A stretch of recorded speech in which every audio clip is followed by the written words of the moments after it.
Have you ever had a game that just completely changes your life? I've had many. These are my turn left games. These are games that completely shaped me for the better, and honestly games that I absolutely treasure in my collection. I'm using the phrase turn left. The reason being is that once upon a time there was a Doctor Who episode called Turn Left, in which Donna Noble made the decision to turn left, and if she did that she wouldn't have met the Doctor and the world would be completely different. I don't think I'm on that scale, but there are definitely titles that if I didn't pick them up on the off chance, or I didn't particularly get into this franchise, things would be completely different. The first game we're going to talk about is Treasure Island Dizzy. Now, this is the very first game that I even recall playing. My dad had an Amiga. He also had a Commodore. I don't remember playing that before the Amiga though, but we used to go to a car boot and pick up games. Probably bootleg versions of games, but that was the style at the time. The Amiga was one of those things that just kind of like, I just remember shaping me.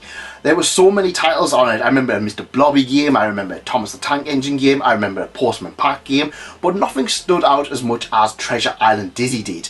And it's an absolutely joy to play going back to it. It's incredibly difficult, at least for me where I was about 3 or 4. I just remember trying to get the goggles and just couldn't get the goggles, and it was amazing.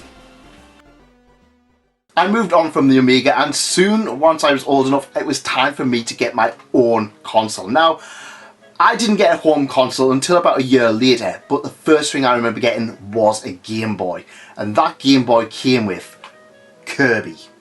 Now, Kirby is an interesting franchise because it's not a franchise that I actually adore. I always have a good time with it, but I never am in a rush to pick it up.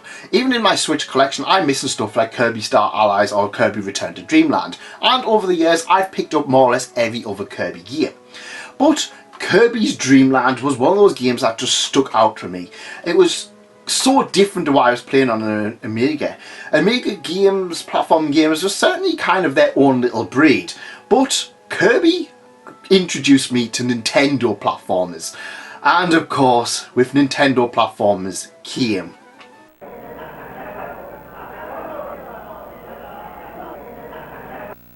a year later, I got Super Mario All-Stars and Super Mario World. Now, I'd already been into the Nintendo hole because of the Game Boy, and I used to have a friend who had a Super Nintendo. They had games such as The Mask, Super Mario Kart, and a few others.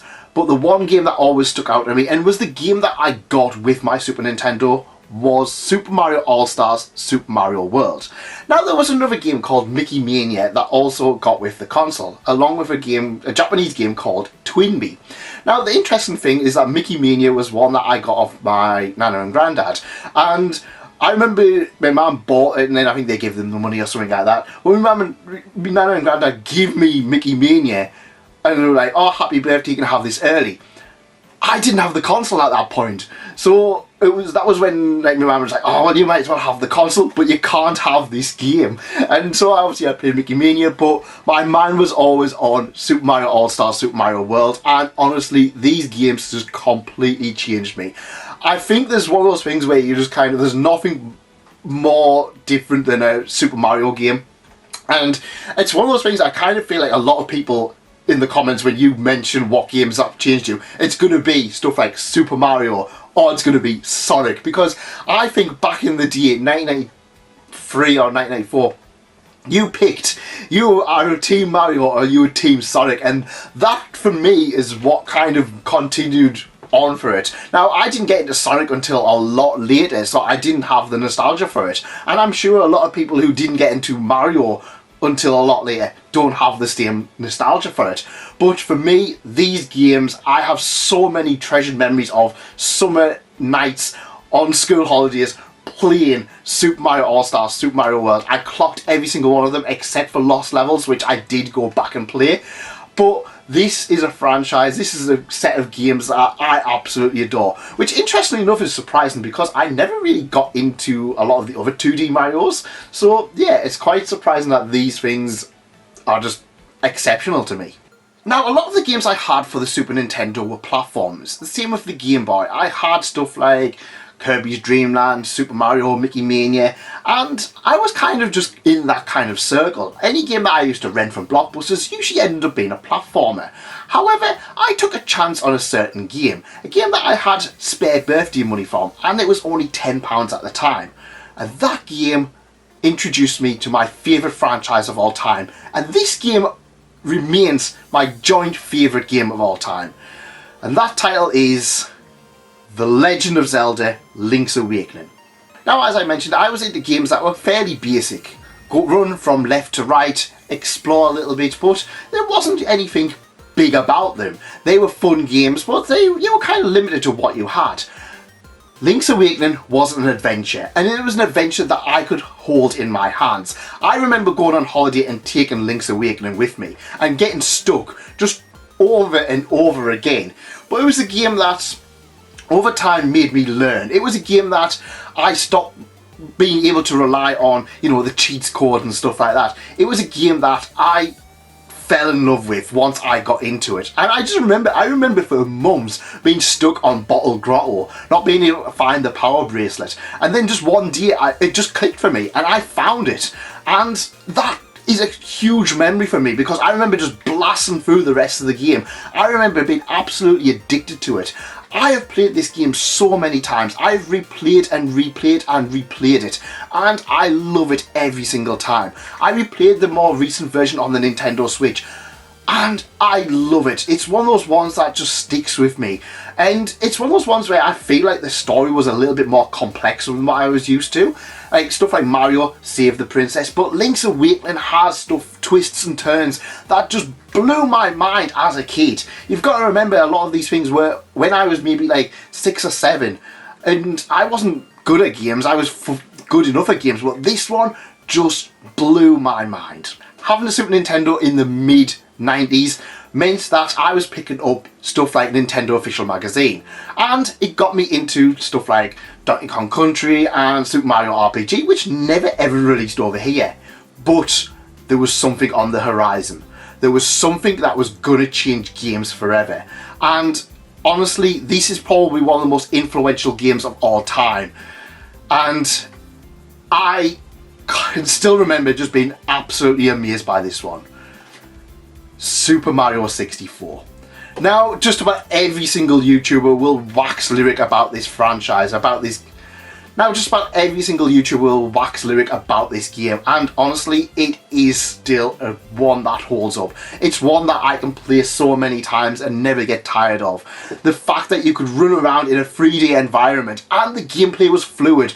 I mean, there were other games on the PC that I had played which kind of were 3D, but they weren't quite there yet. Stuff like Starwing wasn't quite there yet, but Mario 64 brought 3D to us, and to me, this was the one that just blew my mind. I still remember standing in Curry's, or Comment I think it was, playing on this game on the demo kiosk and being absolutely amazed. And it took me a while to get an N64. I didn't get an N64 until I think it was like the end of 1996, 1997. I think it was the end of 1997. And I got Mario Kart. But I remember opening this on my birthday and just being amazed and just absolutely loving it. At the time I had Mario Kart, I had Yoshi's Story, and I had this. So as you can imagine, there was so much time spent playing this one. And it's one, I always love this game. It's not my favourite game of all time, but it is one of my games of all time. And I can't think of another game that blew my mind as much as this one did. It's me, Mario!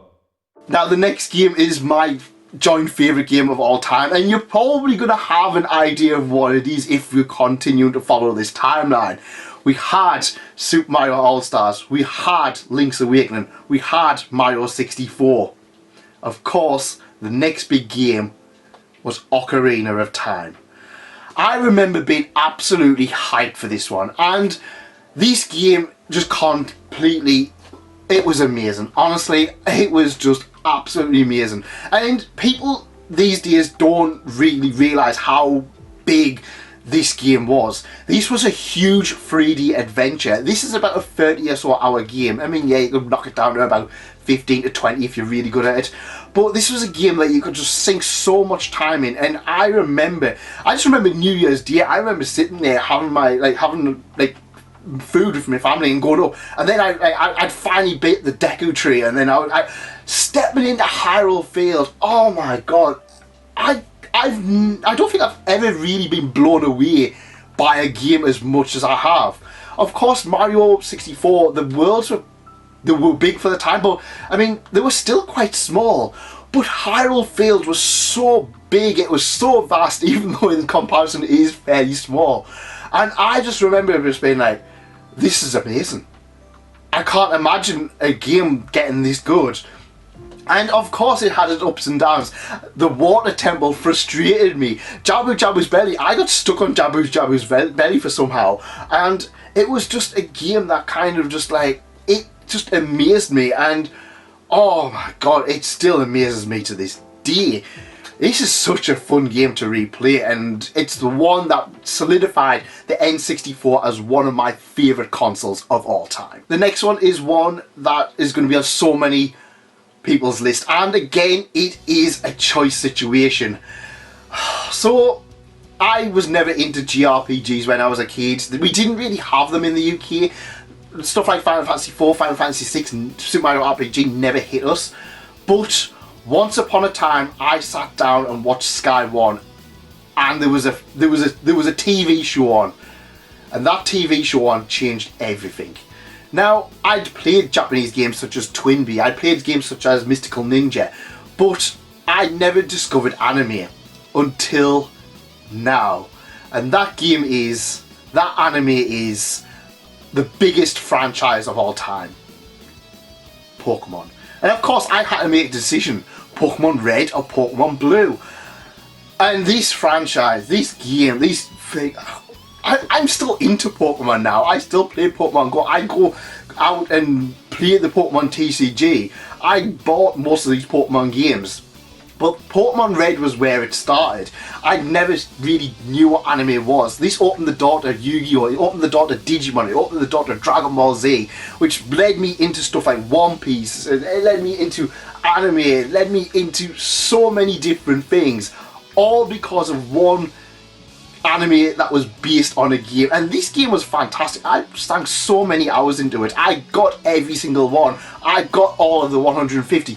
I travelled to get the elusive Mew when they were doing it at the Metro Centre, I think it was, and I remember going on holiday and being so excited. I remember sitting on the plane and somebody having the blue edition and just trading Pokemon games on the plane to America, in which I found Pokemon Gold and Silver. It was absolutely insane. And of course we had Pokemania, and who can forget Pokemania, the biggest thing of, I don't think there's been ever been a thing quite like Pokemania, and if you weren't there, you're kind of missing out. I know this day people like scalp Pokemon products and stuff like that, but Pokemania, when every kid had access to cards, when every Woolworths was packed on a Saturday morning with people collecting and trading cards, it was something special. It was something special indeed.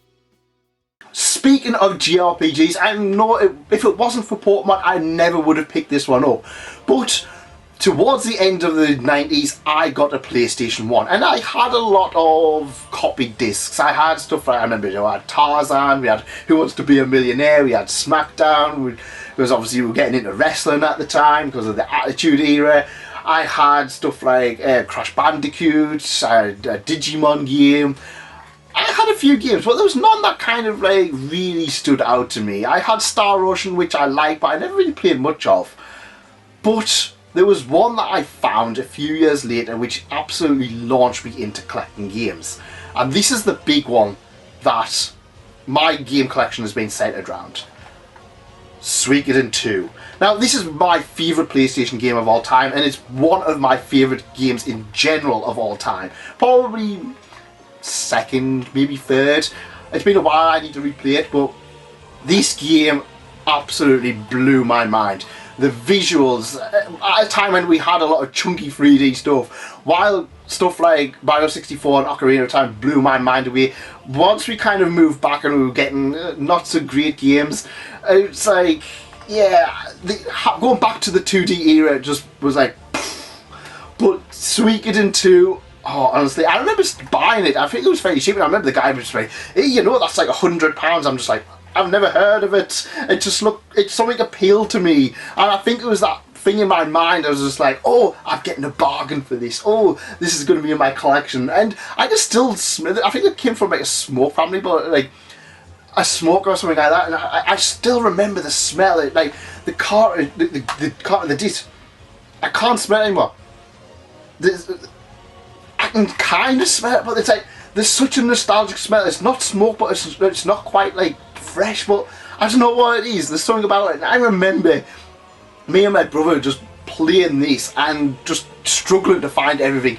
And this was the time when Game FAQs was obviously around, and I just remember just like once I did finish it, I was just amazed. And honestly, this one led me into JRPGs, it led me down stuff like Final Fantasy, it led me into Kingdom Hearts, it led me into so many other JRPG games that I just wouldn't have played. And I remember at the time just like having a full massive story like this, a 10 out of 10 story as well. So many characters and just being a great game all around. This one, if I hadn't played this, I wouldn't have been into JRPGs. The next one is one that I played on the PC, and it's one that I kind of had a little bit of an exception for quite some time. Now, this is the Switch remake of it, and that is Roller Coaster Tycoon. Now, Roller Coaster Tycoon 1 was the one I played so much, and I just remember so many days spent playing Roller Coaster Tycoon, trying to make everything look pretty, trying to get advanced further. I remember getting stuck a lot on the game as well. I don't know why, but I just remember really struggling with the game. But honestly, this one is just one that I love it, and I can go back to it. I can fire up Farthest Frontiers and I can just have a fun time mucking about with it. I've been playing it on the Nintendo Switch recently, and it's fallen in love with it again. The fact I can play it handheld. I was on holiday in Britain a few weeks ago and I played this quite a bit. It's just a fun game. It's a fun game that I always enjoy, and I'm always amazed by it. It made me interested in going to theme parks. If I didn't play this, I wouldn't have went to Disneyland, for example. But yeah, it's one of those ones that I just really enjoy, and I think if I hadn't played it, I wouldn't have been into games as much as I did. The next two games are for the GameCube, and honestly, they're something exceptional. Metroid Prime made me fall in love with FPS games. Now, I played stuff like Medal of Honor and Halo over the course of the years, but I never really fell in love with them. Metroid Prime changed that, and honestly, I'm just amazed by it. I'm still blown away by how good of a game this is. The other one is, and this leads me into a lot of other games, Super Smash Bros. Melee. Now, of course, me being me, I hadn't played a lot of the Nintendo classics. Stuff like Metroid, never played it when I was a kid. I played a little bit of Super Metroid at a friend's, but I didn't really get into it. But I wouldn't have picked up Metroid Prime without Super Smash Bros. Melee. I wouldn't have picked up Fire Emblem, I wouldn't have picked up Earthbound, I wouldn't have played F-Zero, I wouldn't have tried Ice Climbers, I wouldn't have tried Kid Icarus. There's so many franchises that I just wouldn't have tried without Melee and the other Smash Bros. Games. And so I've always got to kind of hype this one up a bit as well. The next game is one that I don't have physically anymore, simply because I sold it years ago and it's fairly cheap, so I might pick it up again sometime. But that is a massive franchise. In fact, probably one of the biggest franchises other than Pokemon. Grand Theft Auto Vice City. Now, I was going to put Grand Theft Auto 3 on there, but to be honest, Grand Theft Auto 3 was a kind of just a game I played when I bought my PS2. It's a great game and I actually really like that one, but Vice City just took everything in Grand Theft Auto 3 and made it better. And I just remember the hype. I remember the absolute hype for Grand Theft Auto Vice City. I remember sitting there seeing screenshots and just being like, this game looks amazing. This game's amazing. There's helicopters in. There's motorbikes. Oh my god. And when I played it, I just sank so much time into it. I didn't complete Grand Theft Auto 3, but I completed Vice City so many times. It's one of those games I can sit down and play through so many times and just have a great time with it. It's, in fact, I'm even tempted to even re-buy the thing on Nintendo Switch simply because I want to play Vice City on the go. I did play it maybe a year or two ago on PlayStation 4 and to get the platinum, but honestly, it is a fantastic game. There's nothing quite like a good Grand Theft Auto game.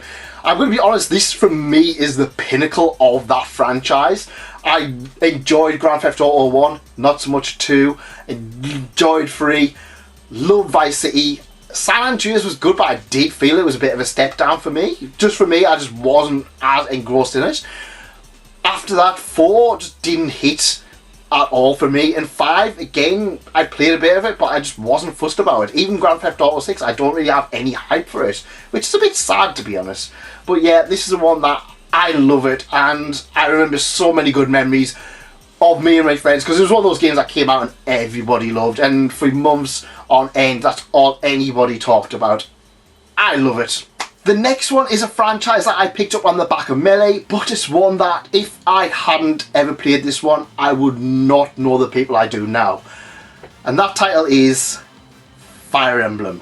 Now, Fire Emblem came out early 2000s on the Game Boy Advance, and over the course of the years, we got more Fire Emblem games. We've got Fire Emblem The Sacred Stones, we got the one for the GameCube, we got the one for the Wii, we got Fire Emblem Awakening on the 3DS, and the Fire Emblem Awakening on the 3DS is the one that I dressed up as Chrom for a cosplay, and I met a lot of my best friends through that, simply because I was dressed up as Chrom.